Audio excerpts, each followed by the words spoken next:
영국의 시인 버드나는 빗속을 걸어라. 그러면 너가 가시밭길을 걸어도 길이 열릴 것이다. 이렇게 말씀했습니다.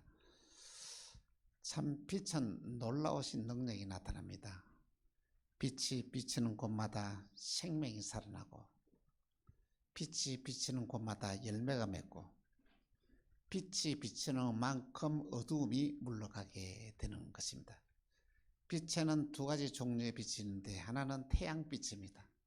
태양빛을 비추면은 수많은 많은 이 동식물들이 자라나서 열매를 맺고 이렇게 풍성하게 자라나게 되는 것입니다.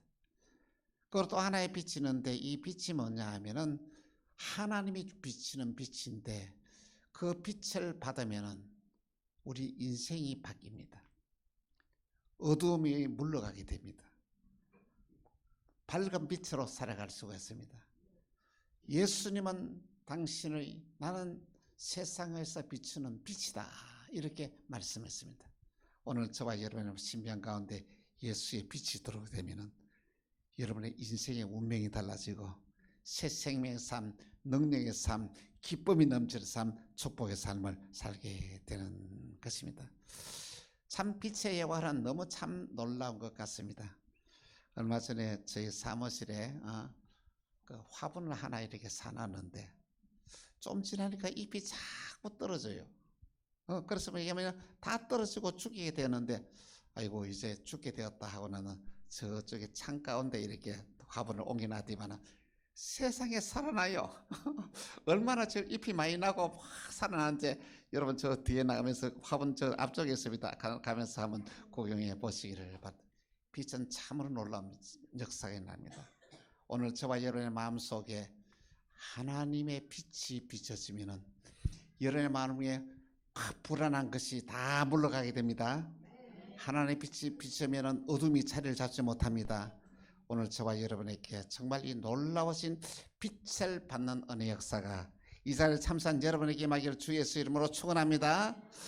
그런데 오늘 이 시대에 수많은 많은 청소년들을 바라보면은 어두움에 붙잡혀서 살아가고 있습니다. 이들 뭐냐면은 그냥 인터넷에 말이요, 그러면 심심풀이로 이렇게 도박을 좀 시작했는 거예요. 재미있거든요. 아유 하니까 말이야 돈도 따고 한단 말이에요. 거기에 빠져가지고 이 학생들이 인생을 망치고 학교도 다니지 못할 뿐만 아니고 또 이렇게 다른 친구들을 많이 끌어들여가지고 말이야 도박을 하게도 도박꾼을 만드는 이런 일들이 지금 이 시대에 얼마나 많이 일어나고 있는지 본다. 심지어는 자기만 그렇게 하는 것이 아니라 친구들을 막 끌어들이는 거예요. 친구들 데려와가지고 도박 사이트에 들어와서 도박을 하게 만든다는 것이죠. 그러면은 돈을 많이 준대요. 이렇게 말이야 이 중간 역할을 누가 이 학생들이 한다는 그런 보도를 들은 적이 있습니다. 정말 이 시대에 정말 어려운 시대에 살아가고 있습니다. 또 이 시대에서 이 어둠의 세력의 주관자가 누구냐 하면 사탄입니다. 사탄은 이 어둠의 마음을 찾아가셔서 그들에게 온갖 놀라운 역사를 일어나는데, 세상에 지금 일어나는 전쟁을 보십시오. 전쟁이 폭탄을 맞고 말해 초토화되고 수많은 많은 사람들이 죽어갑니다. 이 말에 어둠의 영이 역사하는 것이죠. 오늘 저와 여러분의 마음속에서도 어둠의 영이 들어가서 역사하는 사람이 너무 많이 있다는 것이죠. 내 마음속에 들어와서 역사하는 어둠의 영을 물리치기 위해서는 빛을 받아야 됩니다. 어떤 빛? 예수 그리스도를 내 마음속에 영접하게 되면 내 마음속에 자리 잡고 있는 어둠의 세력이 물러가고, 할렐루야, 은혜의 삶을 살게 됩니다. 할렐루야, 기쁜 삶을 살게 됩니다. 할렐루야, 축복의 삶을 살게 되는 것입니다. 그런데 예수님의 공생의 기간 동안에 여러분 어떤 일이 하면은 세상에 사람이 지나가는 것마다 그냥 두지 아니하고 막 물건을 빼앗고, 심지어는 어떻게 합니까? 지나가는 사람마다 지나가지 못하도록 막 위협을 가하고 막 칼로 가지고 있고 막 이런 사람이 있습니다. 왜냐하면 그 사람이 귀신이 들려서 그래요. 집에 들어오지도 아니하고 무덤 사이에 이렇게 막 거기서 잠을 자고 하면서 지나가는 사람들마다 괴롭히는 자가 있었다는 것이죠. 그 예수님께서 그들을 딱 바라보니까 귀신이 들려있거든요. 예수님 말입니다. 귀신아, 그 사람에게서 나오라. 그러니까 막 귀신이 막 벌벌벌벌 떨면서 이렇게 말합니다. 마가복음 5장 7절에 이렇게 말하고 있어요. 같이 시작. 큰 소리로 부르시어 이르되 지극히 높으신 하나님의 아들 예수여, 나와 당신이 무슨 관계가 있습니까? 원하건대 하나님 앞에 맹세하고 나를 괴롭게 하지 마소서. 여러분, 귀신 들린 자가 말하는 거 보십시오. 지극히 높으신 하나님의 아들 예수요. 여러분, 그 시대에 이 귀신만큼 하나님에 대해서 잘 아는 자가 없다는 것이죠. 근데 여러분 어떻습니까? 귀신은 하나님 믿지 않은 거예요. 오늘 저와 여러분에게 아무리 많은 성경 지식이 있어도, 성경을 줄줄 외워도 그 말씀을 믿지 아니하면 역사가 일어나지 아니하는 거예요. 그런데 세상에 귀신 들리는 자가 이렇게 말합니다. 우리가 이 사람에게 나가면 들어갈 곳이 있어야 되지 않습니까? 예수님, 저기에 돼지들이 있는데 그 돼지들 속에 우리가 들어가는 것을 허락하소서 이렇게 말합니다. 그래! 허락하니까 이 귀신이 나와서 돼지 속에 들어갔어요. 그런데 예수님이 거기에 말씀합니다. 내 이름이 뭐냐 하니까 내 이름은 군대입니다. 이 한 사람에서 얼마나 많은 귀신이 들어가 있던지 세상에. 거기에 돼지 2,000마리가 있었는데 세상에 그 속에 들어가는 귀신이 들어가니까 그들이 막 쫓아가지 않습니까? 그 물에 다 빠졌어요. 이렇게 막 거기에 강이 있는데 강에 빠져서 다 죽는 거예요. 그런데 그 귀신 들린 사람은 멀쩡한 사람이 되는 거예요. 정신이 온전해졌어요. 그렇게 포악한 사람이 이렇게 만약 얌전한 사람이 되었어요. 얼마나 참 놀라운 일입니까? 돼지 치는 사람이 얼마나 놀랐겠습니까? 세상에 몇 마리? 돼지 2,000마리가 순식간에 다 물에 빠져 다 죽은 거예요. 여러분, 돼지 한 마리에 100만 원 하면 2천만 원 얼마입니까? 세상에 20억을 잃어버린 거예요. 주인이 화나겠어요? 화나겠어요? 그 재산 돼지 2,000마리가 다 빠져 죽었으니까 그 주인이 와서 그렇게 말합니다. 예수님이 나와서 예수님, 제발 이제는 이곳을 좀 떠나 주십시오 하는 거예요. 세상의 돼지 주인은 어떻습니까? 예수님을 만나고도 예수를 믿지 못했어요. 뭐 때문에? 자기 재산 돼지 2,000마리가 물에 빠져 죽는 것을 보고 엄청난 기적을 보면서도 예수님을 떠나게 했다는 말씀인 것입니다. 여러분, 오늘도 귀신이 이런 일을 하는 거예요. 귀신이 그 아이 사람 속에 들어가면은 그 아이가 어떻습니까? 온전하지 못하고 이상한 행동을 하고 상상을 초월한 일들을 벌이는 일들을 오늘도 일어나고 있다는 것이죠. 오늘 저와 여러분이 세상을 바로 알게 될 때에 귀신을 예수 이름으로 우리가 물리칠 수 있다는 것입니다. 할렐루야. 우리는 귀신에게 벌벌 떠는 자가 아니고 예수 이름으로 귀신에게 명하면은 저 사람 속에 들어가는 귀신이 나올 수밖에 없다는 것이죠. 그러니까 여러분, 우리는 귀신을 무서워하지 않고 어떻습니까? 귀신을 물리칠 수 있는 능력이 우리에게 있는 거예요. 할렐루야. 이것이 바로 예수 믿는 자의 역할입니다. 여러분, 밤에 캄캄한 밤에 어떻습니까? 그 불을 켜면 어떻습니까? 어두움이 다 물러가 버리죠. 여러분, 귀신을 무서워할 게 없어요. 뭐가 있어요? 우리에게는 예수의 이름이 있어요. 예수의 이름으로 명령하면 귀신이 꼼짝하지 못하고 도망가는 거예요. 밤에 여기서 교회 들어오면 깜깜해요. 불을 켜면 하나씩 이 어둠이 물러가듯이 여러분의 마음속에 어둠의 세력을 뭐라 했습니까? 빛이 들어오면 물러갑니다. 어떤 빛? 예수의 빛이 우리 속에 들어오면 여러분의 마음속을 이렇게 불안하게 하고 여러분의 마음속에 짜증나게 하고 여러분의 마음속에 하나님을 거역하고 여러분의 마음속에 죄를 짓게 하는 세력이 다 물러가게 된다는 말씀인 것입니다. 먼저 첫 번째, 하나님은 빛이십니다. 하나님 빛이기 때문에 어둠이 절대 존재할 수가 없습니다. 요한일서 1장 5절에 이렇게 말씀하고 있습니다. 같이 시작. 우리가 그에게서 듣고 너에게 전하는 소식은 이것이니 곧 하나님은 빛이시니라. 그에게는 어둠이 조금도 없으시다는 것이라. 여러분, 하나님은 어떠시라고요? 빛이십니다. 빛 대신 하나님을 우리의 마음속에 영접하게 되면 어떻습니까? 여러분의 마음속에 사로잡고 있던 어둠의 세력은 다 물러가게 되어 있다는 말씀인 것입니다. 여러분, 빛 대신 하나님은 우리로 하여금 죄악을 물리치게 하고 기쁨의 삶을 살게 하고 행복한 삶을 살게 합니다.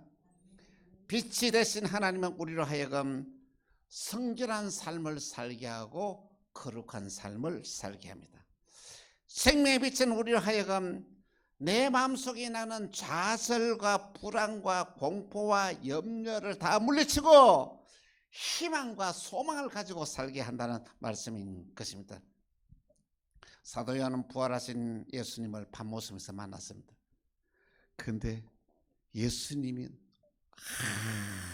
하얀 옷을 입고 있는데 예수님을 바라볼 수 없어요. 이 흰옷은 성결과 거룩함을 상징합니다. 오늘 저와 여러분의 마음속에 예수님의 빛이 우리 속에 들어오면 오늘 우리의 삶은요, 성결한 삶을 살 수 있습니다. 거룩한 삶을 살 수가 있습니다. 여러분, 빛 대신 예수님을 만나면 내 인생의 운명이 바뀌게 됩니다. 여러분, 예수 믿는 사람을 잡아서 옥에 가두는 일을 하는 한 사람이 있습니다. 이 사람이 사울이라는 청년이었습니다. 그는 예수 믿는 사람을 갖다가 붙잡아가지고 그를 죽이는 일에 앞장섰습니다. 이 사울은 서대반 집사를 갖다가 처형시키는데 주동자의 역할을 했습니다. 그가 다메섹에 예수 믿는 사람을 잡으러 가는데 그 노상에서 누굴 만납니까? 예수님을 만나는 거예요. 예수님 만나서 이렇게 말합니다. 사도행전 9장 3절에서 5절 보니 이렇게 말합니다. 사울이 길을 가다가 다메섹에 가까이 이르니 호련히 하늘부터 빛이 그를 둘러 비추는지라. 땅에 엎드러져 들으며 소리가 있어 이르되 사울아 사울아 내가 어찌하여 나를 박해하였나 하시거늘 대답하되 주여 누구시니까 이르시되 나는 내가 박해하는 예수라. 여러분, 사울은 선한 일을 한다고 했습니다. 예수 믿는 사람 잡아 죽이면 하나님이 그에게 상을 줄 줄 알았습니다. 그런데 어떻습니까? 아니, 부활하신 예수를 만나니까 어떻습니까? 예수를 어떻습니까? 믿는 사람을 그렇게 죽인다는 것은 뭐냐면 예수님을 죽이는 것과 마찬가지입니다. 이런 일이었습니다. 빛 대신 부활하신 예수님을 만난 사울은 그때부터 바뀝니다. 그의 인생의 삶의 목적이 바뀝니다. 이전의 삶은 그의 이름 그대로, 사울이란 뜻은 뭐냐면 큰 자라는 뜻이에요. 어떻게 하면 출세할까? 어떻게 하면 성공할까? 어떻게 하면 돈을 많이 벌을까? 이를 추구하며 살았던 그가 이제는 그의 운명을 바꾸는 데 어떻습니까? 바울로 바뀌는 겁니다. 작은 자로 바뀌는 거예요. 남을 다스리고 지배하기를 원하는 그가 어떻습니까? 이제는 남을 섬기는 자로 바뀌는 거예요. 그러나 되면 이 사울은 더 큰, 바울은 은혜가 임하니까 그가 한평생 동안에 정말로 남을 섬기면서 작은 자로의 삶을 살았고 마지막에는 그의 고백이 나는 죄인 중에서 괴수라고 고백하는 아주 겸손한 삶을 살게 되었다는 것입니다. 오늘 저와 여러분에게 빛 대신 예수님을 만나면 예수님의 빛이 우리 마음에 비치면은 어둠의 세력이 물러갑니다. 빛의 세계에서 살게 됩니다. 하나님께 소망을 두고 그 말씀대로 순종하는 삶을 사는 능력이 임하게 되는 것입니다. 예수님은 어둠의 세력을 물리치는 생명의 빛인 것입니다. 둘째, 생명의 빛을 받은 사람은 그의 삶이 환하게 밝아집니다. 여러분, 예수님이 주시는 생명의 빛을 받으면 여러분의 얼굴이 달라져요. 얼굴 어떻습니까? 얼굴에 광채가 나게 돼요. 여러분이 생명의 빛 대신 예수님을 여러분에게 받아들이면 여러분의 물을 겁니다. 오늘 무슨 좋은 일이 있어요? 얼굴이 막 환하게 빛이 나고 밝은 삶을 살게 된다는 말씀인 것입니다. 생명의 빛을 받은 사람들은요, 내 자신이 불행하다고 생각하죠. 행복하다고 생각해요. 그리고 이 생명의 빛을 받아들이면 어떻습니까? 이 행복이 내만 행복한 것이 아니라 행복의 바이러스를 내 주위에 있는 사람들에게 다 퍼뜨리는 거예요. 나 때문에 우리 가족이 행복해지고, 나 때문에 내 이웃이 행복해지고, 나 때문에 주위의 사람이 행복해지는 이 놀라운 역사가 일어나게 된다는 것입니다. 미국 하버드 대학의 설립자이며 남북 그 전쟁 때에 유명한 장군이 있다는 이 하버드 장군의 일화 중에 이런 일화가 있습니다. 그가 미국의 서해안 지역을 이렇게 쭉 방문할 때에 아이고 친구들이 이렇게 찾아와서 웃으면서 말합니다. 기쁨 찬 얼굴로 우리가 당신을 위하여 큰 파티를 준비했습니다. 이렇게 말하면 그 날짜가 바로 수요일이에요. 이렇게 말을 해요. 그럴 때는 이 하버드 이 장군은 말합니다. 참 여보게 날 위해서 파티를 해주니까 내가 너무 고맙네. 그런데 그 날짜를 수요일에서 목요일로 바꾸면 되지 않겠니? 그렇게 말을 해요. 아니야 친구야, 우리 그럴 수가 없어. 이 파티를 위해서 이 미국에서 유명한 가수들도 여기 오기로 지금 약속이 돼 있어. 심지어는 대통령이 출정도 와가 있는데 어떻게 그 날짜를 바꿀 수 있냐고. 그렇게 할 수 없어. 그렇게 말하니까 이렇게 말합니다. 나는 여러분이 알다시피 나는 그리스도인이 아니니 나를 구속해주고 구원해준 그분께 내가 한 약속이 있다네. 주일 예배와 수요일 예배는 반드시 참석하겠다고 내가 주님과 약속을 했다네. 그런데 어떻게 주님과 약속을 내가 어길 수가 있느냐고. 그 수요일 파티는 내가 참석할 수 없다네. 그래서 이 엄청난 큰 행사를 결국은 목요일로 옮겼다는 일화가 있습니다. 여러분, 주님의 빛을 받아들이면 삶이 바뀝니다. 내 중심의 삶에서 하나님 중심의 삶을 바뀝니다. 이 말은 뭐냐면 일이 하나님이 기뻐하신 일이냐 하나님이 싫어하는 일이냐 이 기준을 따라서 그의 삶이 바뀌어진다는 말씀인 것입니다. 진정한 행복은 여러분 하나님 만나야 행복합니다. 생명의 빛을 받아들여야 행복합니다. 이 자리에 참석한 여러분들은 생명의 빛을 받아들여서 행복한 삶 살아가는 저와 여러분 다 되기를 간곡히 부탁을 드립니다. 세 번째, 빛 아래 살아가는 사람들은 철저한 회개하는 삶을 살아간다는 것입니다. 여러분 이런 이야기 우리는 종종 듣습니다. 목사님 저는 죄가 없어요. 그런데 대부분의 사람들은 죄가 무엇인지 알지 못하고 살아가고 있다는 거예요. 여러분 죄가 무엇이에요? 가장 큰 죄가 무슨 죄인지 아십니까? 우리를 창조하시고 우리에게 복을 주시는 하나님 섬기지 않은 죄가 가장 큰 죄라는 거 알아야 돼요. 그리고 하나님의 우리에게 이렇게 살아라 하는데 이대로 살지 아니하고 저렇게 살아가는 것이 그것이 가장 큰 죄다는 것입니다. 그런데 사람들은 자기가 죄가 있어도 죄 있는 줄을 몰라요. 그리고 그 죄를 인정하고 살아가는 사람이 극히 드물다는 것이죠. 제가 30년 동안 목회를 하면서 교인들이 나는 죄입니다, 나는 죄입니다 말을 하는데 본인 스스로는 죄인임을 절대 느끼는 사람 제가 못 봤습니다. 말은 죄인이다 그러는데 무슨 죄를 지은지도 모르고 죄인임을 느끼지 못하고 살아간 사람들이 대부분이었습니다. 그런데 우리가 우리의 죄를 누구한테? 예수님께 그대로 고백하면 어떻습니까? 우리의 모든 죄를 사해 주겠다고 약속을 했다는 것이죠. 예, 요한일서 1장 8절에 보면 이렇게 말씀하고 있습니다. 같이 시작. 만일 우리가 죄가 없다고 말하면 스스로 속이고 진리가 우리 속에 있지 아니할 것이요. 요한 1서 1장 9절 10절 보니까 또 이렇게 말씀합니다. 시작. 만일 우리가 우리 죄를 자백하면 그는 미쁘시고 의로우사 우리 죄를 사하시며 우리를 모든 불의에서 깨끗하게 하실 것이요. 할렐루야. 여러분에게 죄가 없다고 하면 하나님을 속이는 거예요. 자신을 속이는 거예요. 그런데 대부분의 사람들은 자기가 죄 있는 줄 모르는 거예요. 여러분과 제가 죄 있는 줄 모르고 다 살아갑니다. 그런데 성령님께서 빛을 비추시면 죄가 있는 줄 압니다. 성령의 조명을 받는 자만이 내가 어떤 죄를 지었다는 것을 알게 된다는 것이죠.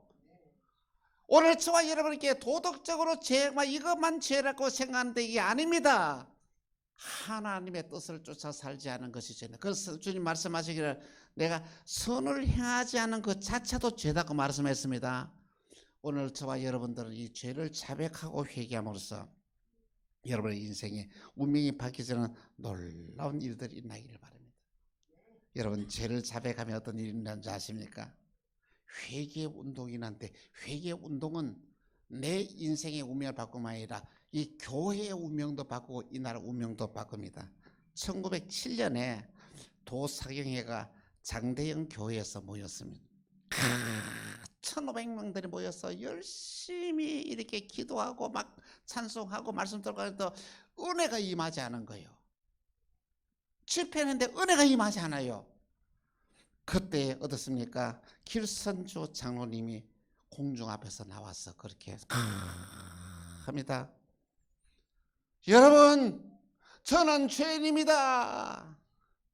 내 친구가 재산을 떠나면서 자기 재산을 다 정리해서 자기 부인한테 좀 주라고 이렇게 유언을 하고 죽었습니다.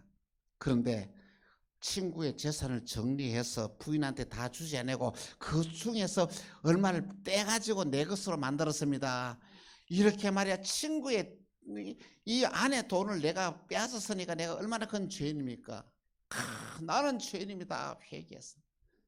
그랬더니 통곡 바다가 되었습니다. 온 성도들이 회개를 했습니다. 세상에 그날 저녁에 1500명이 다 나와서 한 명씩 나와서 나는 이런 죄를 지었습니다. 나는 저를 죄를 지었습니다. 고백을 했는 거예요. 그러니까 그 성령의 불이 임했습니다. 그 있는 사람들 많은 빛의 사람이 되었습니다. 그래서 평양에 대부흥 운동이 났습니다. 이것이 한국교회 퍼지면서 한국교회 전체 부흥 운동이 일어나게 되었다는 말씀인 것입니다. 여러분, 오늘 저와 여러분의 삶이 왜 바뀌지 않는지 아십니까? 여러분이 무슨 죄를 짓고 있는지 몰라서 그렇습니다. 죄를 자백하지 않기 때문에, 죄를 회개하지 않기 때문에. 오늘 저와 여러분에게 모든 죄가 문제가 해결되었다는 것은 내 인생의 모든 문제가 다 해결되었다는 이야기이기도 합니다. 오늘 저와 여러분에게 죄를 자백하고 회개함으로 말미암아 새 사람이 되는 은혜의 역사가 있기를 주 예수 이름으로 축원합니다. 사랑하는 성도 여러분, 여러분은 빛 가운데 살아가고 있습니까? 아니면 어두운 가운데 살아가고 있습니까? 빛 가운데 살아가는 자는 예수 그리스도의 보혈의 피로써 그의 모든 죄를 다 속량받겠습니다. 이제는 죄인으로서 살아가는 게 아니라 의인으로서 살아가야 됐습니다. 그리스도의 보혈의 피의 능력으로 세상을 살아가야 되는 거예요. 빛 가운데 살아가는 자는 하나님의 은혜 가운데 살아가는 자입니다. 하나님의 은혜가 우리에게 임하면 내 인생의 운명이 바뀌어지는데 내가 먼저 행복한 사람이 되고 내가 먼저 축복의 주인공이 되고 내가 먼저 수많은 사람들에게 선한 영향력을 끼치며 살아가는 거예요. 여러분, 선한 영향력을 끼치며 살아가야 됩니다. 이것은 뭐냐면 나를 만나는 사람들이 나 때문에 행복하게 되고 나 때문에 도움되는 삶을 살아가야 되는 것이 바로 빛 가운데 살아가는 삶이라는 말씀인 것입니다. 우리가 죄를 회개할 수 있다는 것은 엄청난 탁월한 은혜입니다.